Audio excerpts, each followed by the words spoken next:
Welcome. I'm Jessica Tejan, and this is the Evolving to Exceptional podcast, where we talk about reaching peak performance in our workplaces, homes, and communities so that we can live our best life possible, an exceptional life.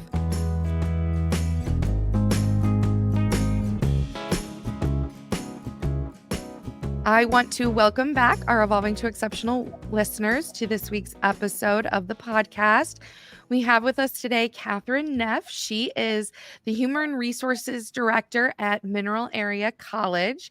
And she's going to bring a conversation around a little bit, giving us a perspective of what it's like to be in higher education and to be navigating some of the challenges in the higher education space as a human resources leader and as a people leader, and talking about some of the elements around motivation and engagement and how do we do that effectively. So before we get into kind of the meat of our conversation, Kathryn, I want to give you a chance to introduce yourself. Tell us a little bit about who you are, how you got to where you are, and why it is you do what you do. Sure. I feel super lucky. HR was not the path I planned to go down. My entire growing up experience was wanting to be a journalist. And when other kids were playing house or playing school, I was running around with a pencil or whatever I could get and interviewing people. And I wanted to be in broadcast news. And I did get a chance to attend Mizzou. I did get a chance to work in broadcast news for a couple of years. I enjoyed it, but it wasn't my life path. I didn't like the quickness of you only have a very short amount of time to get all the facts and all the information. And then that story's got to go on the news at 6 o'clock. And often I felt I wanted to be able to ask this or do that. And so it wasn't a good fit for me, that I felt like it was always the Cliff Notes version that I was sending out to people at home watching TV and trying to get the full story. So I moved back to the Midwest from the West Coast, where I had been working in television news, and I needed a job. And so I went to a temporary agency, and I went wherever they sent me to be a receptionist. They sent me to cover at a medical office. And it was a great experience because I got to work in a number of different industries. And I think probably because I was just willing to go wherever and do whatever. When a position came open at their office, they hired me for that. And so then I got to start recruiting. And that was a great experience for me. I really learned a lot. I got to be the person who would talk to the employer, find out what they needed, and then try to find them a person that was a good fit. So that was my introduction to human resources. And then through that position, the local community college needed someone to help place students. And so I got the opportunity to interview students who had finished their degree program, find out what they were looking for, and try to place them with employers. That community college was growing quite a bit, and they didn't have an HR department. Each dean's office was doing their own hiring, and they started an HR department, and I had a chance to get to know several people there. I really liked the environment of higher ed, and I was lucky enough to apply for and be that HR person, and that's where I've been for the last 15 years. I had no idea when I was learning how to interview and take notes at Mizzou in journalism school that would serve me well interviewing candidates and going through that process in the HR realm. I think it's so interesting how you navigated your way into a different career, and yet clearly you've been at it for 15 years now. Clearly you're passionate and committed, especially to the organization itself, to the school, the college itself. I'd love for you to maybe dive into a little bit what it is you've been experiencing lately. What is it that you've been focused on, maybe dealing with in terms of challenges, and what it is you think is really important right now in the climate of your college and the dynamics that are going on there? What's keeping me up at night lately that I'm concerned about is the mental wellness of our employees. And I think that's happening everywhere. I think for us in higher ed, we see a domino effect. Our faculty members are super concerned about students, and they're seeing changes in students. So a student who maybe started the semester really eager and really excited misses a class. and then comes to class and wearing a hoodie, and just not engaged, not no eye contact, just looking at a phone, not the same face that you saw on the first day of class.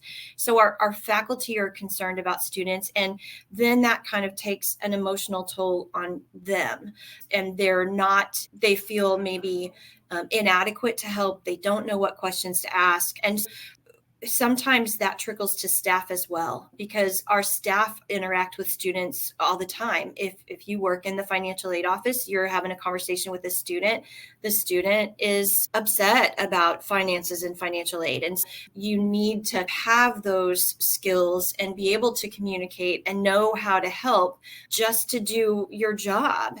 And we've tried to provide more professional development. What can you say? What might help? But what we also need to think about is the way that assisting others sometimes takes from you. And then how can we recognize that our employees are also stressed and concerned and have that kind of worry about finances and emotions and just all the things that happen outside of work and during the workday. We are constantly looking at speakers we can bring in, programs we can start. And we've got a great wellness committee, but just always needing to think what resources, what tools, what can we make sure that employees have that they need. So interesting. As you're talking about it, it dawned on me the kind of dual challenge you have in a college or higher education setting, because you have your faculty and your support staff who, like you said, need their own development, performance related, wellness related support. And your customers are really students. And so while they're customers, they're not customers in like the traditional sense in terms of how the level of involvement and engagement, because like you said, they're there, they're coming to class, they're interacting. It's a unique relationship between an instructor and a student versus a salesperson selling products into a factory, right? It's a different dynamic. And so you've got students that are really still in the thick of development, most students who are still developing, growing, figuring out what they want to do in life and things like that. And then having those challenges, those life challenges that come into play, and they don't necessarily have their own support network. They don't necessarily have their own resources for those challenges, and the higher education or colleges and universities fill that role for students as well as staff. So it's a double challenge, it seems like. Definitely. I think that's definitely the case. I think that I heard someone say, it was interesting to me that someone was talking about observing in an educational institution and watching students model the way they treat each other based on the way faculty and staff treat each other. So there's a culture and I think that we are really trying to make sure that we have a culture of care, that faculty care about each other, faculty care about students, faculty care about our community. I think it's just a matter of if someone needs a resource, that whether it's a faculty member or a student, that they're not afraid to ask and figure it out. So, what are some of those requests that come through? What are some of the things that you either are doing, would like to be doing, to be adding that support, to be bringing in or addressing some of those challenges? Sure. So we close campus and cancel classes one day each semester. And so we have professional development on those days so that faculty they're not canceling class, and that staff don't feel like, I can't leave my desk, my phone is ringing and students are coming up. So campus is closed on those days, and it's on our calendar, a 2-year calendar, so people know well in advance. And we just bring in speakers, and we do activities. And one of the things that we did in our fall professional development day was yoga, and it was phenomenal. It's just nice to just do something different. And we've had more. We ask our employees at the end of that day, evaluate the day. What did you like? What did you not like? What do you want to do next time?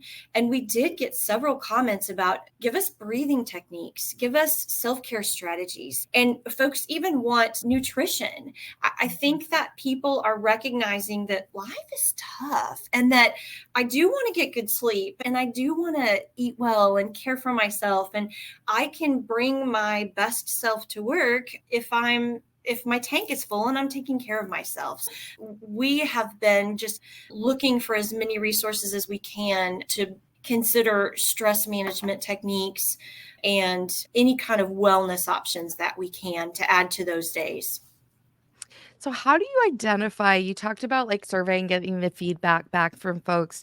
I'm curious what goes into identifying what will really make a difference, what's effective versus not effective, and maybe even a step before that of what it is you want to get out of the investment in time, what it is maybe I'm not articulating this well, but what is it that what's your objective in having professional development days? If you could define your ideal outcome of having those days and of doing that work, what are you hoping to achieve? And then how do you know if you're achieving it? What we're hoping to achieve is a refresh, recharge.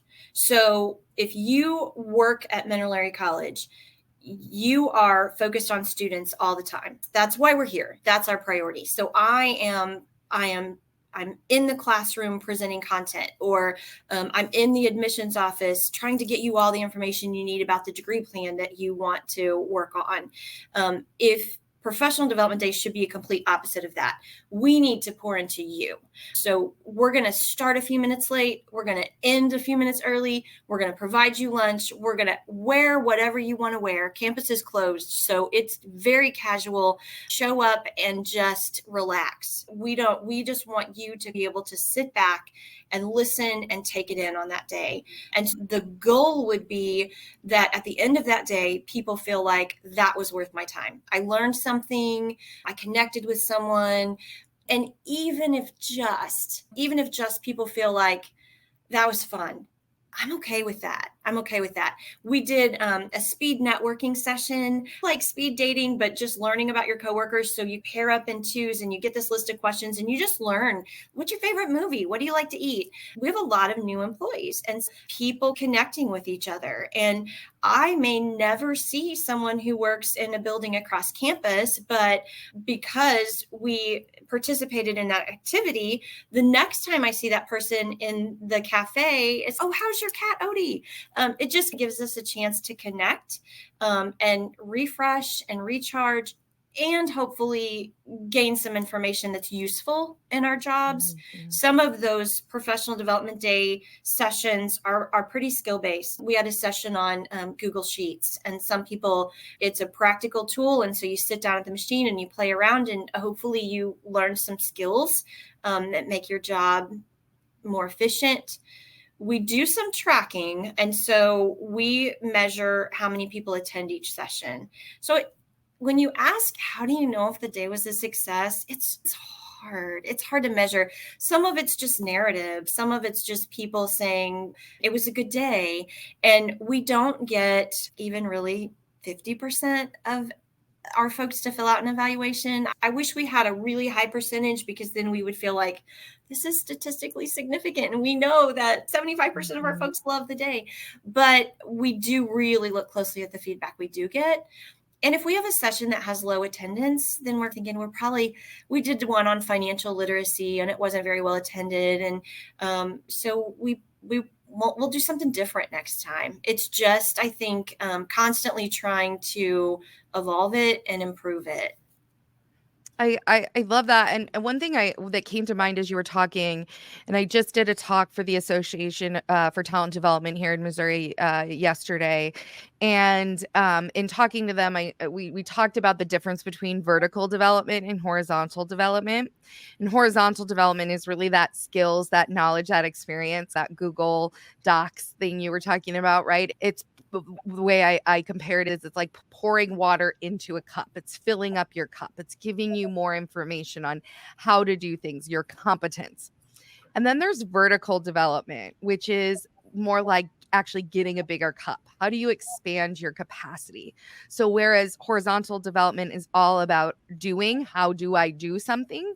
Vertical development is how I'm being when I show up to do something. How much capacity do I have for integrating that knowledge, for taking in that knowledge? And I use this example, and I'll get back to why this is relevant in a second. I use this example of if my kids, my 4-year-old twin girls, come home after a day of school and they're tired and they're cranky and they're hungry. And I sit down with them at the table and I'm like, let's work on our numbers and some math. They're not going to, it's not going to go very well. They're not going to have an enjoyable time because they're already at capacity. They don't have any capacity at that point to take in more information. And one of the challenges I think we see when we're talking about training and development and working with professionals is if they're maxed in terms of their capacity, if they have too much stress, too much things going on in their life, they're navigating so much, there's no capacity to bring in more skills. And so one of the things I've seen in some of our clients is that they keep trying to train people on things and they're not helping them to build that capacity to be able to take in and learn some more things and develop some more skill sets. And so the reason I bring that up in your context is I like that you have a mix of some of that skills development, that horizontal development with some capacity building. Yoga is great with in terms of breath techniques and presencing and understanding movement in the body and creating movement in the body. And those are all things from a neurophysiological perspective that actually help us expand our capacity, help us to have greater self-awareness, help us to have greater presencing, access to more of our neural networks and intelligence. And so I love that you have a balance or a mix of different activities that you're having them do. And by doing that, you're actually enhancing their learning of the skills too, because you're bringing those things together. That is fascinating. I love what you said about we are not human doings, we're human beings. And sometimes I think we get so focused on the metrics. Let's look at the performance metrics. What can we measure? If you don't measure it, it doesn't matter, right? So we want to, how many of this did you do and how many of that did you do? And it's so interesting because I've never thought about that from that perspective before, that you can build your capacity so that you can do more, but you have to do it the right way. Exactly. And if I think what we get into a lot is that it's easy to schedule training. Like that's an easy, there's plenty of people to come do a training, come teach a new skill. And there's quite literally infinite skills that you can learn, right? I could study every minute of every day of my entire life and barely scratch the surface on the skills that I could develop, right? There's so many. And so we fall into what's easy. It's easy to schedule a training. It's easy to schedule something for somebody to get skills. And I'm actually not negating it. It's important. We do have to know how to do things. Like we have to develop those skill sets too. But yeah, our being, how we show up when we're going to do something is going to impact what we do and how well we do it. And so when we're thinking about human performance and human development, being aware of that component is just as important. I liken it sometimes to we replace our computers every 2 years, but we rarely even reboot our bodies. Definitely. And so it's something to think about, right? Definitely. I know the panic that I feel when you see the battery getting super low and you only have so much left. I often wish that we had that on our physical, like, where are you with your charge? You only have so much energy. And if you're low on it, we tend to try to just keep going instead of recharging. I think it's a great point, and there actually are metrics in terms of like our heart rate variability. So our heart rate variability indicates the degree of stress we have that we're holding in our bodies and our energy reserve. So how are we doing? How's our body doing?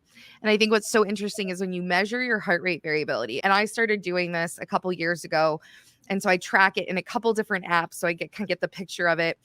And of course, we're like it's usually the best while we're sleeping, our first thing in the morning. And then we get stressed and it wears down throughout the day and things like that.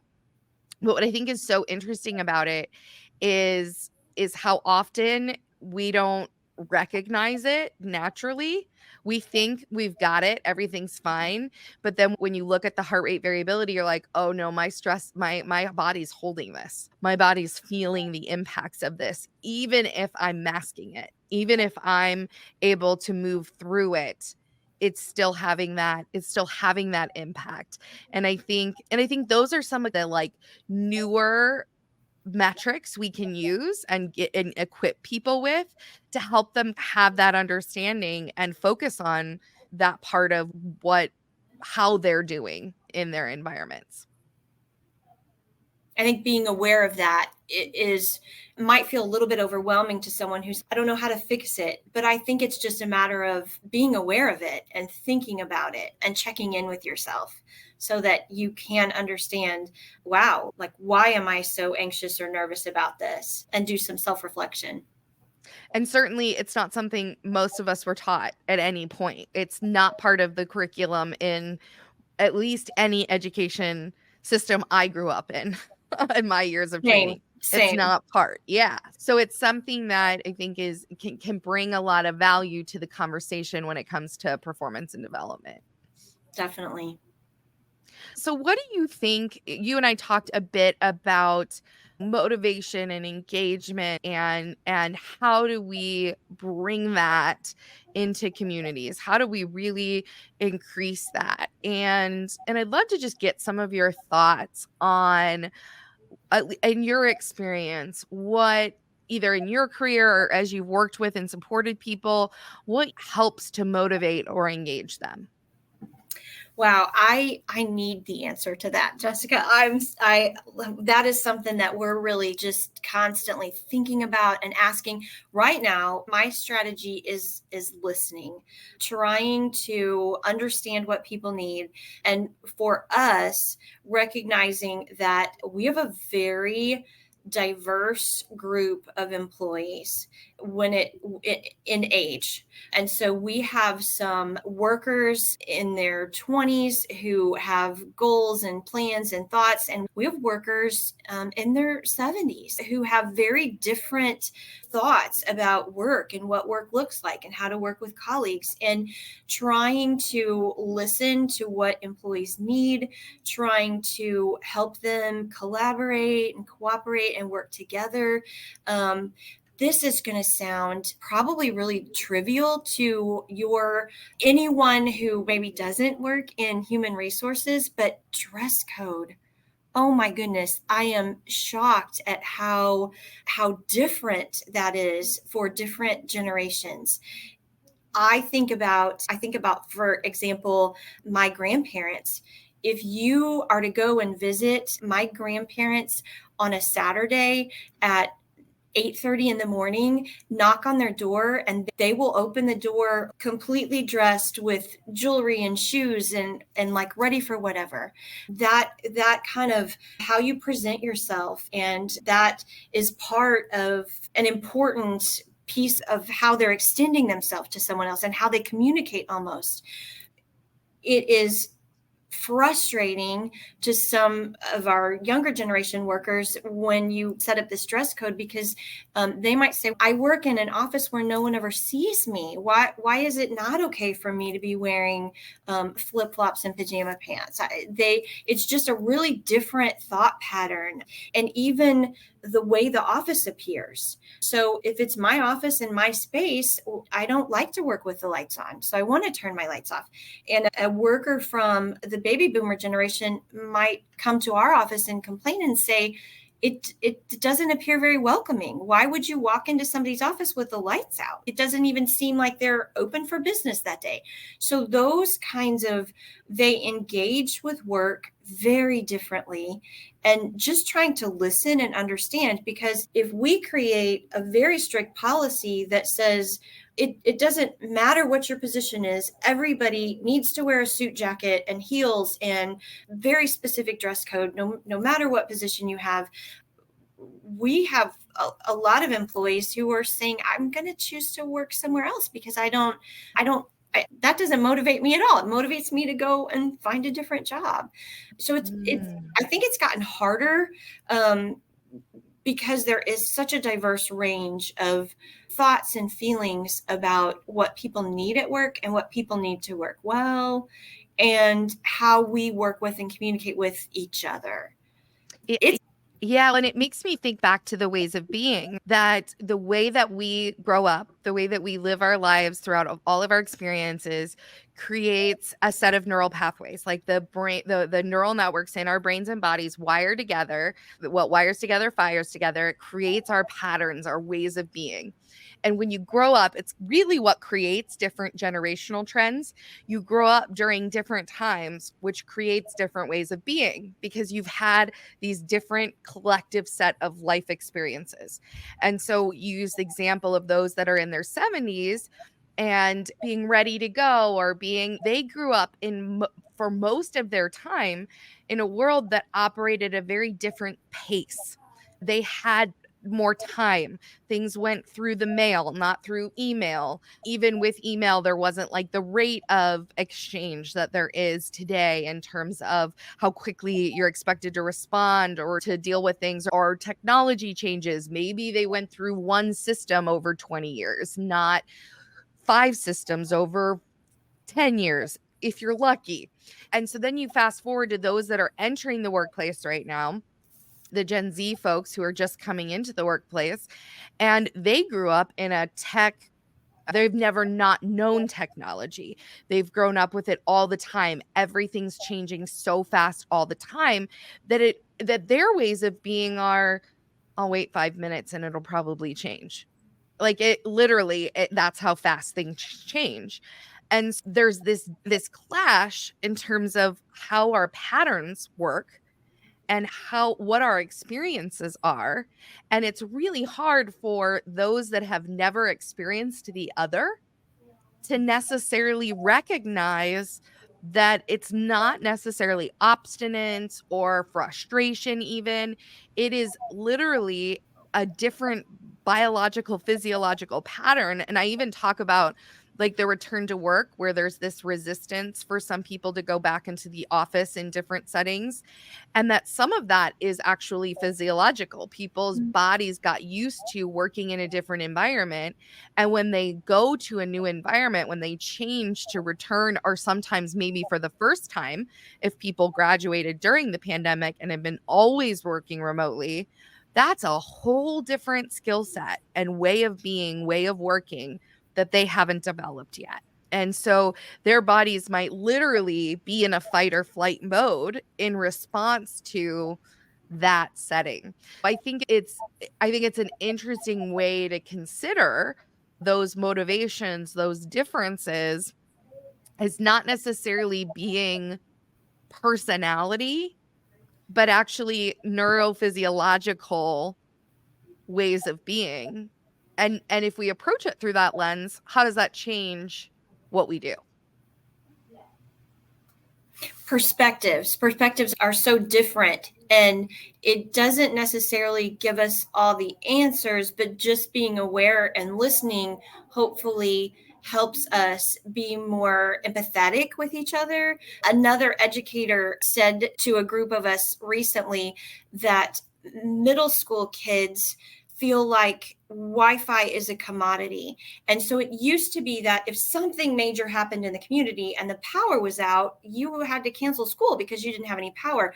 Now students feel like the Wi-Fi is out, we can't have school, because that has just become a commodity to them. They've never not known it. So what you were mentioning with digital natives, if the network goes down, there are some employees who are like, I can't work on anything. So it's interesting to think about the different ways we think about work and our perspectives. But what's exciting about that is that we can learn from each other. And there are things that I have a new coworker and her technical skills are fabulous. And we were working on something together and she was like, hey, did you know you could do this? And I was like, yay, like that is so cool. And nobody's ever shown me that before. So if we're willing to learn from each other, we can expand the capacity of our organization. But we just have to be willing to do that, as opposed to being like thinking of it as a negative from the start. The reason that you want to wear sloppy clothes is because you're sloppy. We just have to be willing to try to look at it from someone else's perspective. Yeah, and I think part of that too is making it not right or wrong. Because I think that's when we get into trouble, as we say it's right to dress this way, it's wrong to dress this way.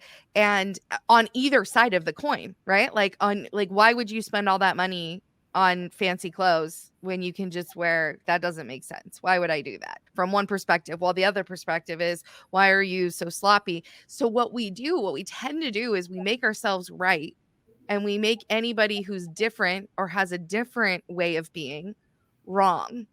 And if we can shift to saying, okay, that's an interesting way of being. What can I learn from that? Both ways. There may be really creative solutions. And there also may be situations, and I always, dress code is one of the funny ones to me, because in my past as a VP of talent management, that was the part of the employee handbook that we refused to ever touch. We just didn't edit it, because if we edited it, it would draw attention to it and mean we had to deal with it. And so it was better to just ignore it entirely. We're not touching it. I don't care if we're not following it. We're just not doing anything with it. And because it creates such passionate stances, and it's interesting because it's on something that actually has nothing to do with, in most contexts, the application of or delivery of the work. That is interesting. If we can all just agree that part of our mission and part of our job is to be good models for our students, like that's the piece that I think makes us say, unfortunately, we're going to have to touch it and we're going to have to try to abide by it, because it's our job to be a good model to our students. And we want our students to see a professional workplace and what that looks like. And it is really tough. Yeah, and getting clear with those expectations. So saying, okay, why is this the expectation? What's going into it? Where are the places where there's maybe flexibility around it? Where is it really rigid? Of course, every company needs to have a policy around not having certain types of clothing, right? You don't want distractive clothing. You don't want things that are offensive or going to hurt other people. You want to make sure that clothing matches from a safety standpoint, especially for manufacturing workplaces. There's a lot of different elements that go into what that looks like. And then there's also a whole lot of gray in between there, and ways for compromise and finding ways that fit or work for folks. And I think sometimes we spend too much time arguing the opposing points than figuring out what's the real expectation and why is it the expectation, and what is that expectation furthering? Like, what's the purpose that it's furthering, and making sure that we're all aligned around that. And that's one of what I say is the 4 keys to having people operating at their best performance, is some of that expectation setting. But it's amazing how much time you can end up spending on stuff like that, right? Definitely. I think it's interesting you brought up trying to figure out people's motivation. What has your experience been for yourself in terms of your motivation around a focus on people and making a difference in this space? What is it that drives you from a motivation standpoint, and what would you like to see your organization being able to do more of? Sure. From a skills perspective, in like a strengths finder environment, I'm a learner and I love to learn. And I think that's one thing that draws me to higher ed and makes me really enjoy this space. One of my favorite things to do is interview faculty members because we do a teaching demonstration. And we ask them in an environment with kind of a search committee all the questions that you would normally be asked in an interview about why you want to work here and how do you motivate students. But then we walk into their classroom and we don't send students into the classroom, but the search committee becomes their students. And I love that. I love that because there are just some people who are so good at explaining. And I have learned so much about mitochondria and physics and accounting and like all of these different things that it's just when you don't have to take a test and get a grade, it is so awesome to just be able to sit in a classroom. And I love to learn. And that is motivating to me. Learning something new or getting to go to a conference and kind of, I'm going to try that. Or sharing ideas. We have a leadership academy on our campus where 10 employees get a chance to partner with 10 employees from another institution. And we spend an entire year just focused on leadership skills. And at the end of that program, they have been all given a community college problem and they work in groups of 4 to present solutions. And our leadership teams from both institutions are invited to come and listen. And I love that event because some of their solutions are just incredible. And so we had that event recently and I rode with several colleagues and the entire ride home was so exciting because it was like, what about this idea? What can we do with that? And that whole sharing of ideas and trying to think of better ways to do things is motivating to me. I also am really motivated by people. I like people. I struggled when we all had to go home. It's just more difficult to connect across a screen versus in a room face to face. And we're doing just a fun secret Santa. So nobody had to participate, but if you wanted to, you could answer these simple little questions. What's your favorite snack? What's your favorite drink? Do you have a favorite sports team? Do you have a pet? And so you answered these questions and you threw it into this little Google form. And then we created this random pairing. And so all over campus, people are sneaking Snickers bars and Mountain Dews in people's mailboxes and on their desks. And I love it. I love it. Because some days work is hard. And you know what? To come back to your desk on a day that's been a rough day and find a Mountain Dew, that seems so trivial, but it's like fun. And so I think just anything that we can do that connects people and just gives them a little bit of joy in their day is motivating to me. But I also recognize that we had a fairly low percentage of our campus who wanted to participate in that. So that doesn't motivate everybody.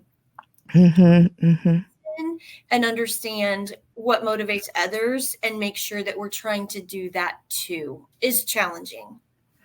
So what do you see? What do you see in the higher education space? A lot has changed in terms of, and there's a lot of conversation about how many people, like the millennial generation, getting lots of education, and then a question about whether they're getting the value out of that education in a lot of cases. And maybe the newer generations not all even going directly into higher ed or taking some other paths as a result of that, as well as a lot of the virtual and remote work, which was already or remote learning, which was already a trend before COVID, but I'm sure it was even more of a trend as part of COVID and having to navigate those challenges. What are you seeing in terms of higher ed as the people leader in the organization as what's really important or strategic for you to be focusing on in your organization, your college to be focusing on for the future in terms of higher education, your university, but or your college, but also just in general as well? It doesn't have to be just yours, but overall in terms of higher ed. One of the things I love about higher ed that's so different from the corporate world that I came from is the collaboration. When I worked as a corporate recruiter, I would not in a million years call an office across the street and say, hey, how are you doing this? I love that we all work together and that we're public, we're not for profit. We're here to educate people, and that's our goal. And so we want to work together. And we know that some programs are super expensive. For example, radiology is an expensive program. And if our institution and the institution 40 miles from us can't both offer that, then they're offering that and they're doing a good job of it. And so we want to cooperate on that. And students who live in this area who want to do that program, we need to figure out pathways where we can work together. We don't offer vet tech and they offer vet tech. And so what we offer construction building technology and they don't. So I think it's just a matter of us trying to collaborate and work together. There's so many things happening that have changed. High schools are really encouraging their students to take dual credit. And it can be a great thing for families if you're going to take a rigorous Spanish 1 class in high school and you're going to use the same textbook and you're going to have the same curriculum as the college class. Why not go ahead and get the college credit for it?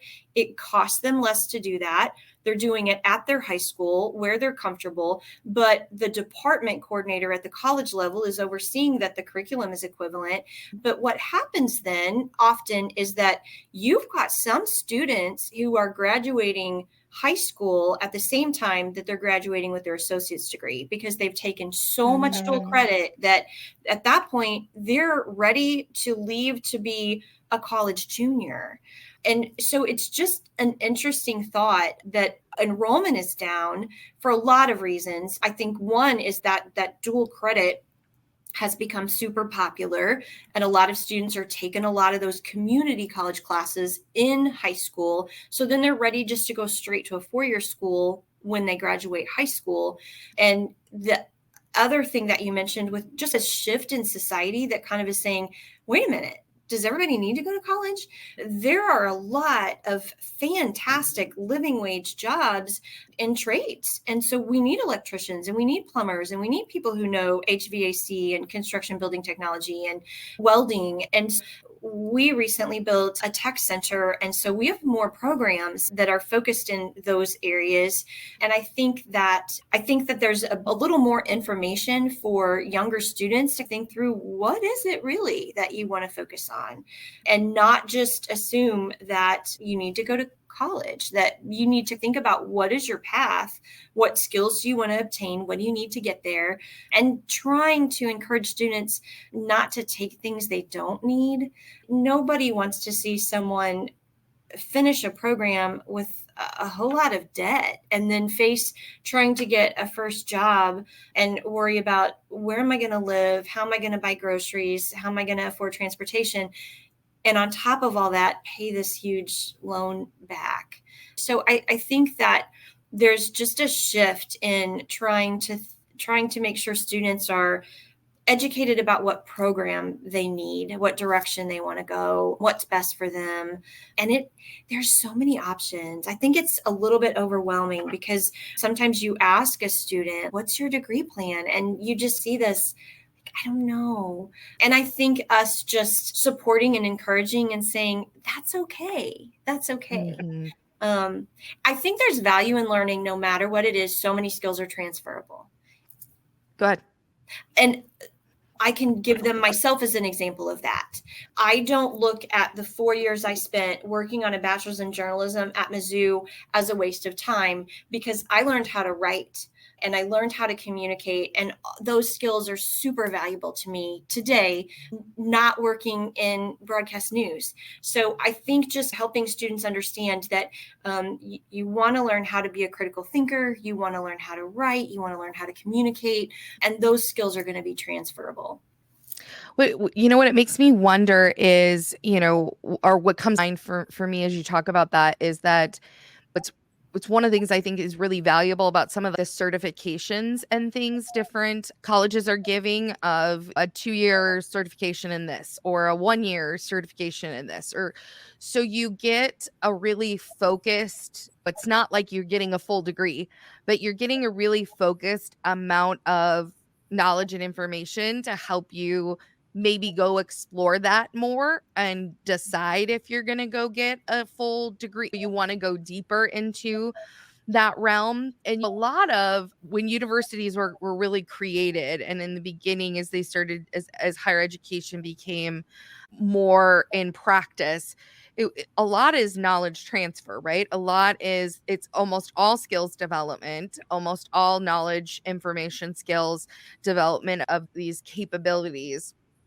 And so it makes me think about, yeah, how can you look at ways to give people what they need in terms of that, and to then be able to give it maybe to them again in 6 years when it's now something different than it originally was, right? Because I think that is the other challenge, or at least workplaces keep finding themselves up against, is now I need a different skill set than maybe what was before. Do I go just hire people with that skill set, or how do I get my people to have that skill set? And I think that's going to be an ongoing challenge too. That's fascinating to me from the perspective of how do you train your workforce? We have a phenomenal workforce development director, and we have these programs that are stackable credentials. And maybe it's, I'm just going to start out here and I'm going to get OSHA certified. Right. Once you do that, you can, it's like Lego blocks. You can add on this and then you can add on that. And before you know it, you do have a 2-year degree. So I like those pieces because it's just pick up the piece that you need. And if you need more later, come back and get it. And it all blends together. But it is an interesting thing to think about if you're not in that position where you're going to school and you're getting that knowledge, but you're out in the workforce, but you need to update your skill set. How do we deliver that? And trying to figure out, is it in a professional development day environment where you're sitting in a lecture room and hearing a speaker? Is it more of a learning management style where it's online and it's just rolled out and you sit at your desk and you all do it individually? I think that everyone learns best a little bit differently, what their learning preference is. And so from the HR perspective, trying to figure out how can we provide it in all these different formats so that people are able to gain those skills in a way that they learn best. And I think, to your point too, fit it within life. Because going to college, as you graduate from high school, if you go directly into college and you have maybe that dedicated time to just focus on being in college, that is a unique opportunity that doesn't work as well once you've got a family and you do have a career and a job. And now, am I going to stop working for 2 years or 4 years or 3 years to go pursue this degree or this next step that I really want in my life? And that's a really hard decision. My brother-in-law just went back to school to get his master's and in graphic design in the space that he's in. And that's a hard decision and a hard choice when you've got a family and you've got responsibilities and things. It does beg the question that if people's careers are going to change as frequently as we're now seeing, and at least predicting that they're going to keep changing because of technology changing and needs changing, how do we create the solutions that allow people to upskill at the rate at which they're going to need to do? Huge challenge. Huge. I feel like there are a lot of manufacturing employers who understand that and are moving in that direction. And so they are sometimes even bringing a trainer to their facility and creating that space and saying, okay, you're certified to run this CNC machine, but you can gain this certification. And they bring the trainer in and they dedicate a few hours and they get them certified in something else right there in that space, like you said, where you don't have to make a life change. It's seamless and integrated. And I think there are some allied health opportunities that are recognizing that as well. We have several partnerships with hospitals in which they are recognizing that we have a nursing shortage. We have this great group of LPNs, but let's offer within our facility a bridge course to get them to an RN degree. And so it's interesting that some industries are doing that. And I think it's working well. And yet not all industries have seen the benefit or the need maybe to do that. I think it's still new, and figuring out how to afford to do it is a big factor.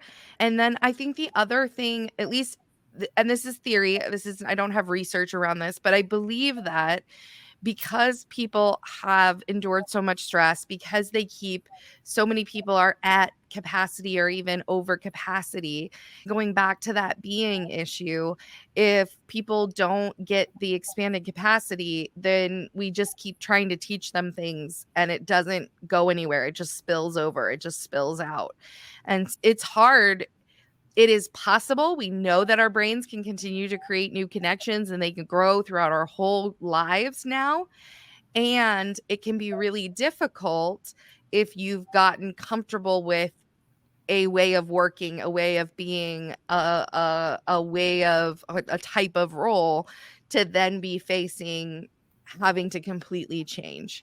And so I think the other challenge that universities, workplaces have in front is helping people in parallel to expanding or relearning skills to also be learning themselves and their own capacity and how to have more of it and how to navigate the changes and the struggles that come up with having to learn something new and having to have new experiences and all of those things.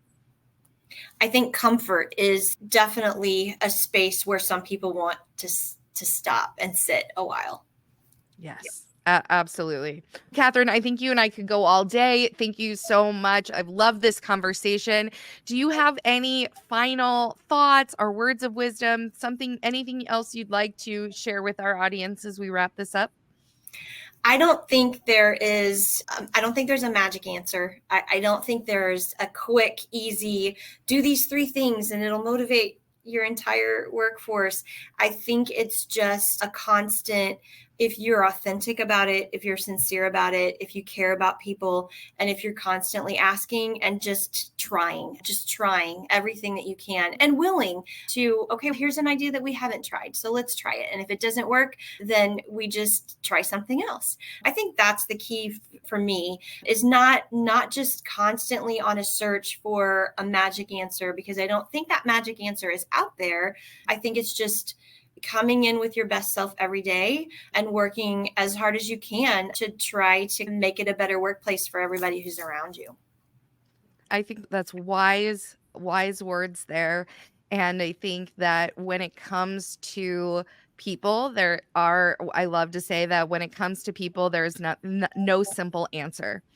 That nothing is easy because we are incredibly complex, adaptive, interesting human beings.